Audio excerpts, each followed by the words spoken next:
Welcome to episode 300 of the Careers by Jenn podcast. I'm doing the intro today. I did it the very first time and I'm doing it the very last time. So stick around. This is the end, my friend, but only maybe for now. Hey, I'm Jenn Swanson, and Careers by Jenn is where I help you to get the job, love your work, and advance your career, and I talk about wellness and success topics too. This podcast is actually ending production after episode 300. However, you can find me over at Careers by Jenn on YouTube, where I will be continuing to share career tips, advice, wellness, and success topics, and much, much more. It's been a 10-year run here on Careers by Jenn on the podcast, and until we are at episode 300, I invite you to continue listening. Go back and listen to the archives, and please enjoy this show. Thank you so much for being here.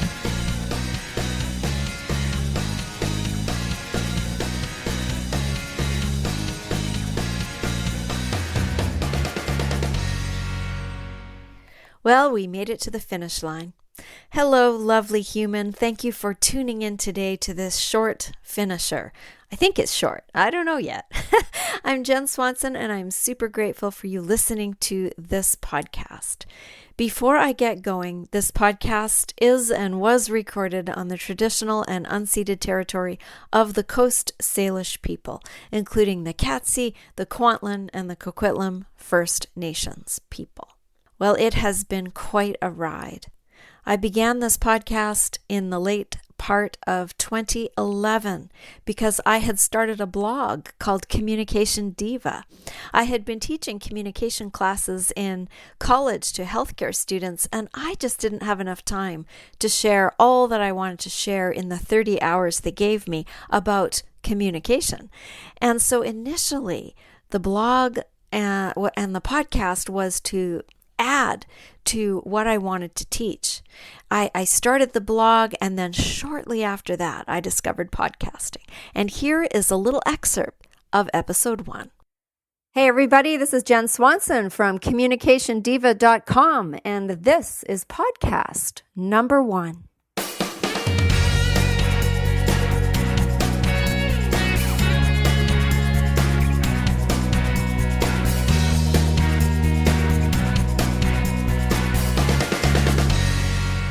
So welcome to this very first podcast session at Communication Diva. I've been very excited about getting this going, and just the technical aspects of doing something like this have been huge. So although the button for podcasting has been up on the website for quite some time, actually producing a podcast or an episode has been a very steep learning curve. I've had all sorts of people that have helped me do this, and I'll mention them a little bit later on, but it's been quite something to actually get this going. But here we are. So the purpose of this first session is for me to basically tell you a little bit about me and about what I hope to achieve with doing this, and then a little bit about what you can expect to learn about in upcoming episodes. Next, I began to interview interesting people I knew, people I didn't know, people I just met, and I learned an awful lot. And now you might be looking at the archives at some point, and if you are astute, you might say, but wait, Jenn, there are actually only 299 episodes published. What is the missing episode?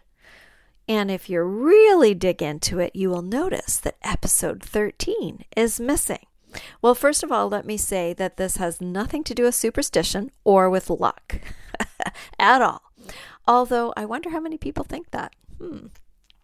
So what happened was I had been invited to interview a guy by a person I had gone to high school with who lived in the same town as this guy, this potential guest, and who knew him a little bit. I don't think they knew each other well, but they were in a complementary industry, shall we say.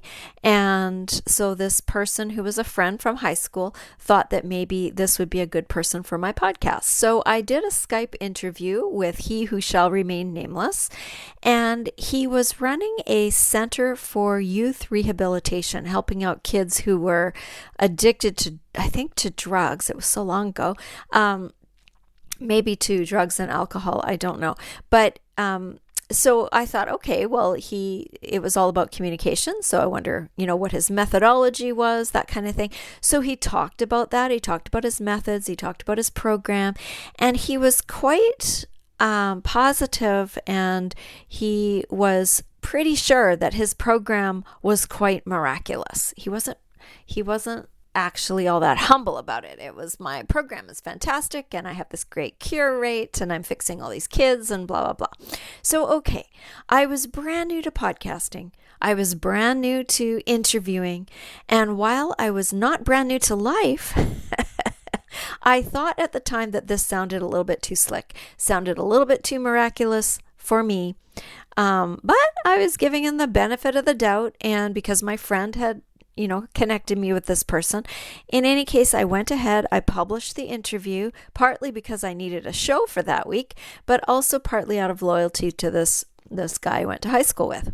Anyway, I should have investigated further. The very next day, I was still in bed, just waking up, listening to the radio, and lo and behold, this very guy was in the news, having been exposed as a bit of a scammer. His center being shut down with allegations of some very unsavory practices and methodologies to do with the youth he was treating. So I remember thinking, oh my gosh, I remember freaking out, actually. What the heck do I do? I was just getting started with this podcasting thing, and I couldn't have an episode promoting a guy who may well be a criminal. It was to that point. He was on the national radio program, and I thought, oh no.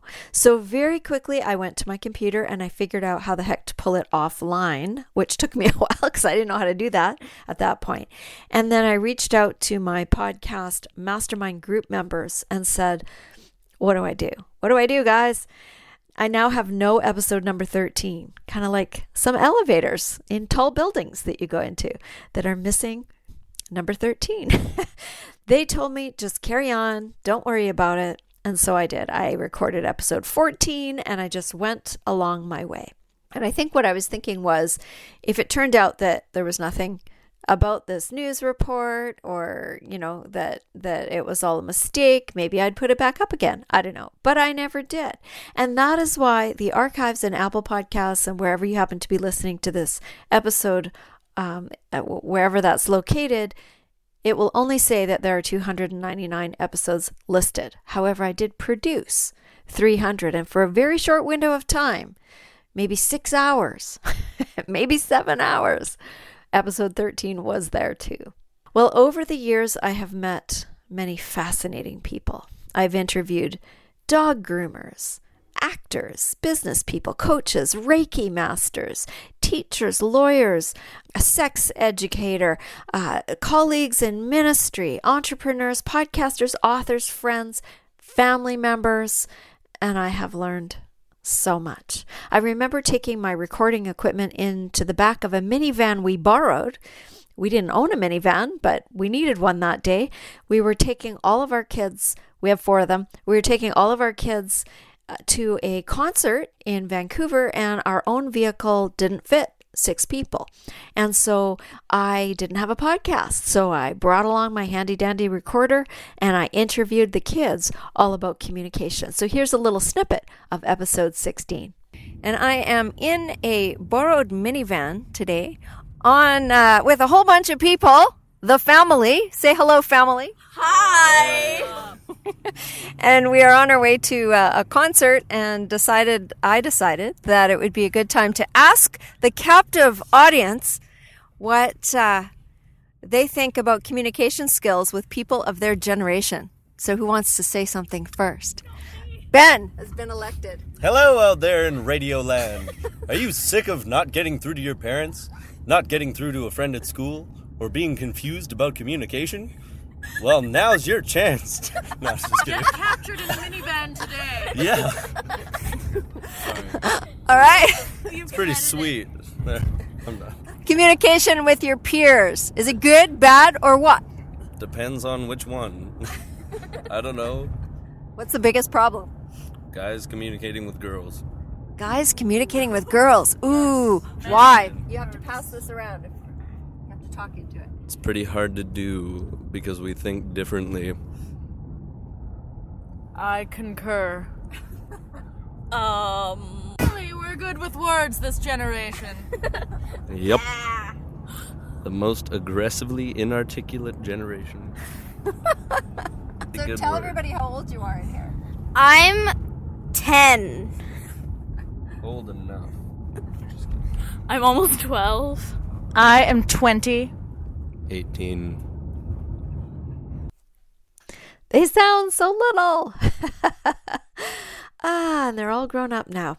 I also randomly stopped strangers at the Pacific National Exhibition once. This is sort of our big festival, outdoor carnival fair, mini donuts, cotton candy, rides, dog shows, trade center, tons of fun. And I asked people about relationships. I truly felt like one of those reporters in the middle of the street walking up to people and throwing a microphone in their face. So here's a little bit of that adventure from episode 35.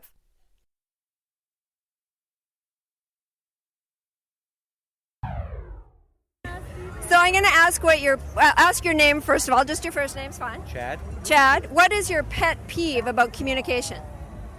What drives you nuts about communication?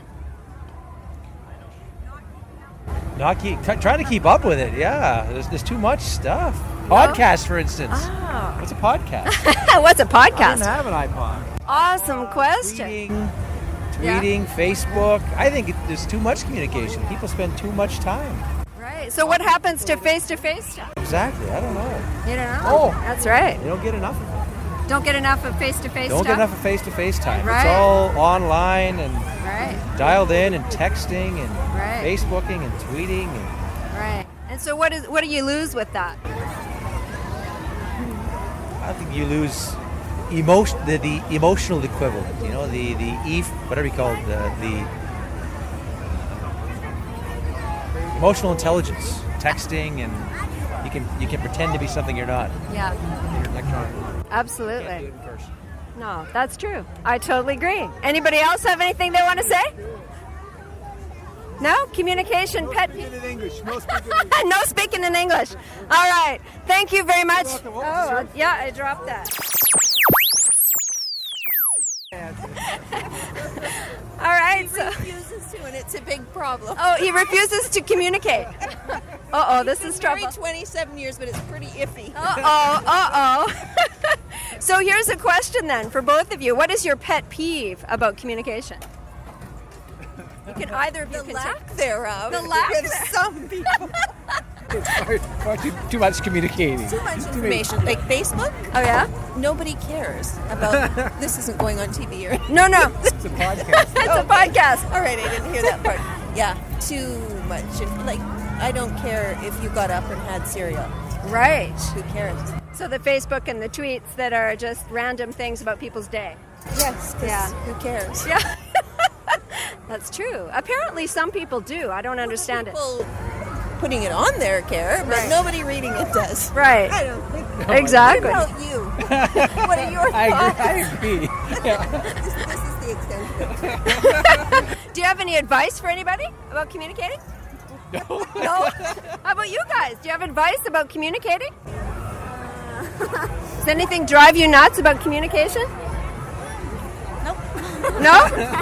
There's not enough of it, right? I mean, she's not allowed on Facebook and YouTube. Oh, well, that's a good thing, actually. Probably lots of time for that. Eh? Yeah. Probably lots of time for that. Eh? How old would you be? Like, You're allowed to tell you can tell everything. Wait, what? How old are you? Oh, 12. You're 12? Oh, yes. Yeah, we have a 12-year-old as well, and yeah, she doesn't have Facebook. She has email, though. She's got email. I didn't know she had it. Oh, there you go. Yeah. Is it different communicating on email than it is talking to your friends face-to-face? Not really, just like different language, I guess you. Different language. So do you ever say LOL out loud? Yes, she does. Yes, she does. This says laugh online. Laugh online. Excellent. All right, well, you guys are great. Thank you very much. I'll give you my card, and you can listen to it tomorrow. It'll be up on the internet. Thank you. My most exciting and terrifying and wonderful experience was the chance to interview a real celebrity, a person I had been a fan of since I was about 11 years old. Actor, author, entrepreneur, and just amazing human being, Mr. Alan Alda. I was terrified because I was afraid my equipment might fail, my connection might drop, the construction that was going on right outside my house might interfere, that I would stutter and stumble and be starstruck. And I remember Scott coming in to stand in the back of the room while it was happening. And I remember looking over and seeing him grin so widely, and I was grinning equally as widely, and he was mouthing to me, "It's him! It's really him!" Alan Alda's voice is in our basement. Well, here's a little bit of episode 136 for you to enjoy. Yeah, I know reading your book, I just kept turning the pages and saying, yes! And I especially loved when you talked about curiosity. And I wonder if that was you said you wanted to know how things worked. And so where did the teacher in you emerge? I don't know, because I think, you know what I think it is? And it may be an especially good way of trying to teach, which is, if I'm excited by something, I want another person to be excited too. I want to share the pleasure with other people. I don't want to tell them things they don't want to know or don't need to know. I want to tell them things that delight them and make them go, wow, that's amazing. Because that's fun. That's a fun experience. So for me, it's the deepest and best form of entertainment. Probably the same reason that I went on the stage was the reason that I wanted to teach. Now that you mention it, I never thought of it that way. One of the things I was wondering about when you talked about relating and deepening, and that you used improv. How did you come up with the idea of teaching people improv to become better communicators? Well, it's from my own personal experience. Improvisation, first of all, improvisation training was the only training I ever had as an actor. And if you're going to be self-taught, but you're going to do one thing that would make you a better actor, I would suggest improvisation. And everybody I know who has studied improv has said what I found to be true about me, which is that it makes you not only a better actor, it changes your life. You listen better. You're more able to deal with things on the fly. Going to a difficult meeting, I don't worry how I'm going to do. I don't think I must say this and I must say that. I think I'll see what happens. I'll take it from them. Because improvisation, the way we teach it, and in its purest form, is not comedy improvisation, where the point is to get laughs from an audience. The essence of this kind of improvisation is to make contact with the other person. And when you make contact, you have a channel between you that's open, and you're responding to them. You're not pouring things into their head. It's not a broadcast model of communication. To me, a broadcast model of communication is where you sit quietly while I tell you stuff, and I expect you to understand it and to remember it and to live by it. And all I've done is spray it at you. I haven't found out what you really care about. Am I talking to you about something you care about? I haven't figured out whether or not you're understanding me, and if you have any reason to remember it. So, I mean, that's a whole other way of looking at communication from the way many people think of it. I think our first notion about communication tends to be, what's the best message I can formulate? And that will work with whoever I'm talking to, whatever audience I have. And then you start to realize when you do this work that they're not so much an audience as a communication partner. And if you don't partner up with them and get back from them what their response is to you, you're missing, I think, more than half of the experience. Well, there was a break for a while, a long while, because I was writing a book and I was finishing a master's degree and I was getting ordained as a clergy member and all of that. And I know that I lost some listeners during that time, but some remained loyal and stuck around because they told me that they had, and they were very happy when I came back on air. And that was amazing and also humbling. So I got back up and running after quite a delay, and started producing podcast episodes again. In 2017, after the halfway mark, or episode 150, I decided to rebrand the show from Communication Diva to Careers by Jenn. It felt like I had made a shift, and I was being drawn to talk more specifically about work and career stuff and self-development stuff, and it felt like people would have an easier time finding the show if I was in more of a niche. So after much fussing and learning and sorting out and discerning, I changed the name, got a new logo made, got the website redesigned, and carried on with new purpose and focus and energy. I even hired former radio broadcaster and now podcasting coach Dave Farrow to help me up my content game, and I have learned even more because of Dave about this medium. Well, over the past 10 years, I have attended podcast conferences in places like Las Vegas, in New York City, in Anaheim, and for the past 2 years, well, not the COVID year, but for a couple of years while it was happening, the brand new inaugural event of the Vancouver Podcasting Festival, and I went the first year and the second year, and I met lots and lots of amazing people, and I can tell you that the podcasters I met over all of these years were some of the kindest, most generous people that I had the fortune to know. Podcasters are amazing, lovely people. Careers by Jenn brought new opportunity, new guests, lots and lots of promoters offering up clients to be interviewed. I did quite a bit of rethinking and ended up doing guests just once a month and solo shows the rest of the time because I found the numbers actually went up when I did that. Not to say that people didn't love the guests, but it seemed like people were wanting to listen more when I researched and offered topics and did the show myself. So I did that, and that was fun. And then after lots more thinking and dozens and dozens more interviews and another 120 or so episodes, I felt like it was time to make a shift again. I was ready to wind things up, to learn new things, and to move to more adventures, new adventures. And so I made the decision to end at this episode 300. And I made the decision a long time ago, and it took me a long time to say anything.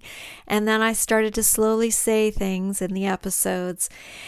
And, never say never. So I'll do it for now. I thought, I'll end at episode 300. I'll end for now. And last summer, I started to learn all about video and editing and sound, and I am still learning about lighting. And I entered the wild and crazy world of YouTube and took Careers by Jenn over to YouTube, making shorter content, different content, although the podcasts are over there too in audio format, so you can always still hear them over there if you want. I joined a program this past winter called Video Ranking Academy, which is offered by the lovely people at Think Media and Think Marketing. And I am working my way through the lessons and applying what I've learned and aiming to have my videos be better and more helpful to people who are wanting to get the job, love their work, or advance their careers. And so I am excited about that. I am encouraged that people are subscribing and commenting over there on YouTube, and I really hope you will come and join me over there too sometime. I know it's a different medium.